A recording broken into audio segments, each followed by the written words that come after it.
Hello guys, welcome to my channel story book and play time. एक गांव में एक धनी मनुष्य रहता था। उसका नाम भैरोमल था। भैरोमल के पास बहुत खेत थे। उसने बहुत से नौकर और मजदूर रख कर छोड़े थे। भैरोमल बहुत सुस्त और आलसी था।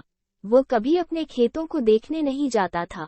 अपने मजदूर और नौकरों को भेजकर ही वो काम कराता था।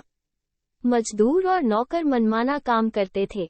वे लोग खेत पर तो थोड़ी देर काम करते थे, बाकी समय घर बैठे रहते थे, इधर उधर घूमते या गप्पे लगाया करते थे। खेत न तो अच्छे से जोते जाते थे, न सींचे जाते थे, और न उनमें ठीक प्रकार से खाद पड़ती थी। खेतों में बीज भी अच्छे से नहीं पड़ते थे, और उनकी घास तो कोई निकालता ही नहीं था। इसका फल ये हुआ कि उपज धीरे धीरे घटने लगी। थोड़े दिनों में भैरोमल गरीब होने लगा। उसी गांव में रामप्रसाद नामक एक दूसरा किसान था। उसके पास खेत नहीं थे।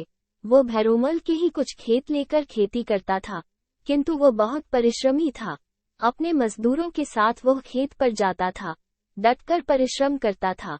उसके खेत भले प्रकार से जोते और सींचे जाते थे, अच्छी खाद पड़ती थी, घास निकाली जाती थी, और बीज भी समय पर बोए जाते थे। उसके घर के लोग भी खेत पर काम करते थे। खेत में उपज अच्छी होती थी। लगान देखकर और खर्च करके भी वो बहुत अन्न बचा लेता था।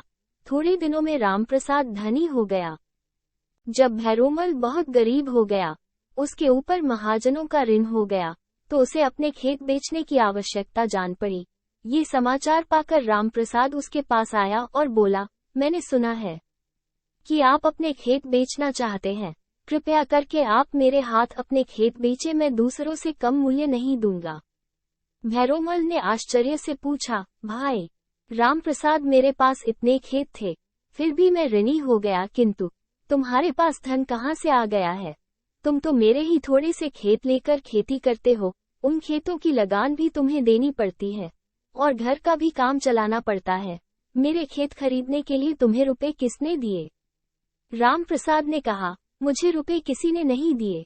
रुपए तो मैंने खेतों की उपज से ही बचाकर ही इकट्ठे किए हैं। आपकी खेती और मेरी खेती में एक अंतर है। आप नौकरों मजदूरों आदि सब से काम करने के लिए जाओ जाओ कहते हैं।